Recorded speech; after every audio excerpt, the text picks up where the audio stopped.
brought to you by KR Mangalam University. We provide you the platform to turn your dreams into reality. Give wings to your aspirations with KR Mangalam University. नमस्कार, मैं हूं आपका दोस्त विजय विद्रोही। आप मुझसे जुड़ चुके हैं, इसके लिए आप सबका तहे दिल से शुक्रिया। अगले 8-10 मिनट में आपसे जुड़े रहने की कोशिश करूंगा। हमारे खास कार्यक्रम विजय फैक्टर में आप सबका स्वागत है। तो अमेरिका के राष्ट्रपति ट्रंप महाघोषणा करते हैं कि तेहरान को ख़त्म कर दिया जाएगा अगर वो बिना शर्त सरेंडर नहीं करता है। जवाब में ईरान के आयतुल्ला खमेनी महायुद्ध की घोषणा करते हैं।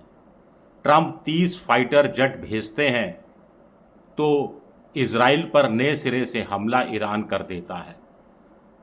हैदर, अली, जुल्फिकार, खैबर जैसे शब्दों का इस्तेमाल करते हैं जो ईरान के 1400 साल के पिछले इतिहास का एक बड़े ज़रूरी शब्द है। इनकी विवेचना हम करेंगे, लेकिन पहले ये बड़ा सवाल उठता है कि आखिर ट्रंप अंकल की चलनी क्या बंद हो गई है। दुनिया का सबसे बड़ा, सबसे महान, सबसे मजबूत, सबसे ताकतवर राष्ट्र है, उसका सबसे ताकतवर राष्ट्रपति है, दुनिया का सबसे बड़ा दरोगा है, और ईरान जैसा एक सिपाही दरोगा को आंख दिखाने लगा है। तो ट्रंप की विश्वसनीयता का क्या कम हो गई है? ट्रंप का डर क्या खत्म हो गया है? ट्रंप का रुतबा क्या खत्म हो गया है? ट्रंप को क्या गंभीरता से लोगों ने लेना बंद कर दिया है या कम कर दिया है, या ट्रंप धोखेबाज किस्म के आदमी हैं? अब देखिए, यूक्रेन और रूस का युद्ध चल रहा है। जेलेंस्की को बुलाते हैं, अपमानित करते हैं और एक व्यापारी की तरह रेयर अर्थ मेटल्स की खाने छीनने की एक तरह से कोशिश करते हैं। ग्रीनलैंड के लिए कहते हैं कि एक दिन हम कब्जा कर लेंगे, मुआवजा लो और दे दो हमें। कनाडा को धमकी देते हैं, मैक्सिको को धमकी देते हैं, यहाँ तक कि भारत और पाकिस्तान में 88 दिन का, माफ़ कीजिएगा 88 घंटे का जो सीमित युद्ध होता है उसमें भी ट्रंप बढ़ चढ़ कर वादे करते हैं। और मान लीजिए उन्होंने संधि करा भी दी, डील करा भी दी, तो इसका 14 बार शोर शराबे से गर्जना करके घोषणा करने की आखिर बार बार ज़रूरत क्या है? ऐसा करके तो आप भारत को अपमानित कर रहे हैं, अपने दोस्त मोदी को अपमानित कर रहे हैं। तो ट्रंप कुल मिलाकर एक पॉलिटिकल जोकर साबित हो रहे हैं। बनना चाहते हैं तानाशाह, लेकिन पैरोडी जैसी हरकतें करते हुए नजर आ रहे हैं। इस पर बात करेंगे, लेकिन पहले देखते हैं हैदर और अली। जो आयतुल्ला खमेनी ने इन दो शब्दों का इस्तेमाल किया, इनका मतलब क्या? हज़रत अली कहा जाता है, पैगंबर के उत्तराधिकारी थे। सुन्नी जो मुसलमान हैं उनकी नज़र में भी हैदर चौथा खलीफा माने जाते हैं। अली का मतलब होता है शेर। एक तरह से अली, जैसे हमारे यहाँ जय बजरंगबली कहते हैं, या वॉर क्राई होता है हर आर्मी की रेजिमेंट का, जय बजरंगबली, भवानी माता की जय, भारत माता की जय, हर हर महादेव। इसी तरह अली भी का मतलब शेर होता है और ये एक तरह से वार क्राई है। अब आगे उन्होंने इस्तेमाल किया एक शब्द, अली जुल्फिकार के साथ खैबर लौटता है। जुल्फिकार मतलब दो दुधारी तलवार। दुधारी तलवार है ये, जो इस्लाम को बचाने के लिए, मानवता को बचाने के लिए, राक्षसी मंसूबे पालने वाले दुश्मन को ख़त्म करने में काम आती है। जैसे शिवाजी महाराज की तलवार भवानी कहलाती है, जैसे चेतक घोड़ा जुड़ा हुआ है महाराणा प्रताप से, तो कुछ कुछ आप समझ लीजिए जुल्फिकार किस ढंग से अली से जुड़ा हुआ है। खैबर का संबंध की बात की जाए, ये तलवार का मतलब है, ये ईश्वर का दिया हुआ वरदान है, ईश्वर का न्याय करने वाली तलवार है, ईश्वर की शक्ति है, इंसाफ करने वाली तलवार है, और इसे शियाओं के समारोह में बहुत बार दिखाया जाता रहा है।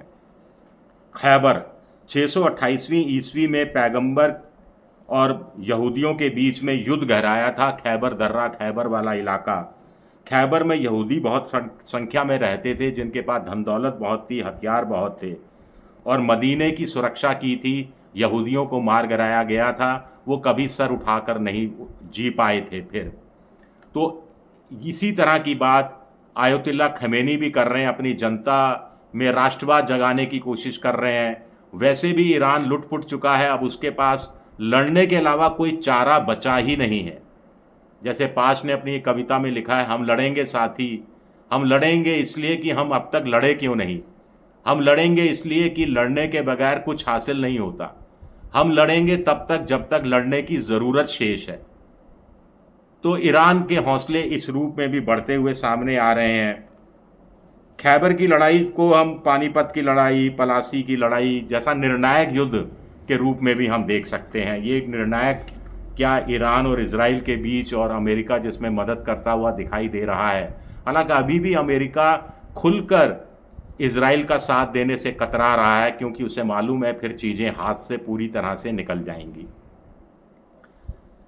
ट्रंप पर आगे बात करें, ट्रंप किस तरह से अवसरवादी नेता है, कायदे से विश्व नेता की भूमिका होनी चाहिए थी, एक अवसरवादी नेता बनकर रह गए हैं जो नोट कमाने में, डील करने में, व्यापार करने में, अपनी परिवार की क्रिप्टो करेंसी वाले कारोबार को आगे बढ़ाने में इसी में लगा रहता है।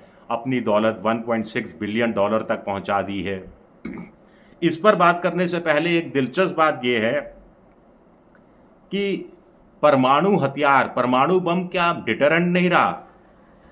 आप देखिए, भारत और पाकिस्तान के बीच जो 88 घंटे का युद्ध हुआ, तो ट्रंप ने क्या कहा कि दोनों न्यूक्लियर संपन्न देश हैं, बम दोनों के पास हैं, ऐसे में लाखों लोग मारे जाते, अगर फुल फ्लेश्ड वॉर हो जाती, मिलियंस वुड हैव डाइड, तो मैंने इसलिए बीच बचाव किया। लेकिन इजराइल भी तो परमाणु संपन्न देश है। जो चीज़ भारत पाकिस्तान युद्ध पर लागू होती है, क्या वो इजराइल और ईरान युद्ध पर लागू नहीं होती? इजराइल ने तो माना भी है कि उसके पास 90 से ज़्यादा परमाणु हथियार हैं, यूरोपियन यूनियन है, अमेरिका उसके साथ है। अब बड़ा सवाल उठता है कि इजराइल के पास 90 परमाणु बम है, तो कायदे से ईरान को डरना चाहिए, लेकिन ईरान डर नहीं रहा। इजराइल डर रहा है ईरान से कि अगले कुछ महीनों में या अगले कुछ सालों में वो परमाणु बम बना सकता है, लेकिन खुद के पास 90 बम है और वो ईरान को डराने में कामयाब नहीं हो रहा। तो बड़ा सवाल ये उठता है कि परमाणु बम क्या डेटरेंट का रूप में काम करना बंद कर दिया है? अगर यही चीज़ रही, यही सही है, तो दुनिया बड़ी खतरनाक होती जा रही है। फिर तो हमें ये मानकर चलना चाहिए। और जैसा यूक्रेन रूस युद्ध, ईरान इजराइल युद्ध, भारत पाकिस्तान सीमित युद्ध, ड्रोन का इस्तेमाल, मिसाइलों का इस्तेमाल, तो खतरनाक चीज़ों की तरफ दुनिया बढ़ती दिखाई दे रही है। ऐसे में सब उम्मीद कर रहे थे डोनाल्ड ट्रंप से, जो बड़ी उम्मीद जगाते हुए सत्ता में आए थे। क्या कहा था जब सत्ता में आए थे? कि दुनिया में शांति लानी है, सब तरह का युद्ध खत्म कर देना है, और दूसरा मेक अमेरिका ग्रेट अगेन करना है। लेकिन वही ट्रंप आज की तारीख में कहाँ उलझे हुए हैं? दो कमज़ोर से पिद्दी से दुश्मन है, उनको मारने में लगे हुए हैं जो पहले से ही अधमरे हैं, और हो हल्ला ऐसे मचा रहे हैं जैसे कोई महान काम कर रहे हो।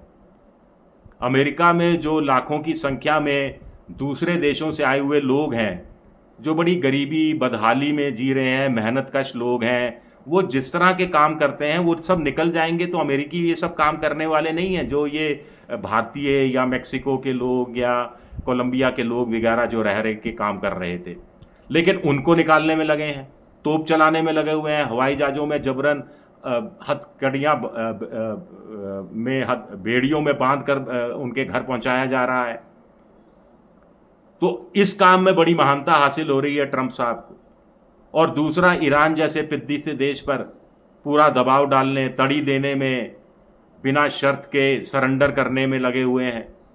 भाई, इजराइल जब किसी दूसरे देश के परमाणु ठिकानों पर हमला करता है जो अंतर्राष्ट्रीय कानून का पूरी तरह से उल्लंघन है, तो ट्रंप वहाँ खामोश क्यों रहते हैं? तब क्यों कुछ नहीं बोलते? तो क्या ट्रंप टीवी के एक सीमित नेता बन गए हैं जो साउंड बाइट्स में जीते हैं, साउंड बाइट्स के सहारे जीते हैं? हर 24 घंटे में साउंड बाइट बदल लेते हैं, सुर बदल लेते हैं। तो अब इतने सुर बदल गए कि ट्रंप बड़े बेसुरे हो गए हैं, और दुनिया ने उनका ये जो म्यूज़िक है ये सुनना बंद कर दिया है, कम कर दिया है? क्या यही हालत है? क्या ट्रंप अपने आप को ऐसे शाही शहंशाह समझने में लगे हैं जिनका साम्राज्य लुट-पुट चुका है या लुट-पुट रहा है? सेनापति भाग रहे हैं, साथी देश बिदक रहे हैं। बहुत सवाल उठते हैं। शुक्रिया मेरा ये वीडियो देखने के लिए। पसंद आए तो लाइक कीजिए, सब्सक्राइब कीजिए, शेयर कीजिए।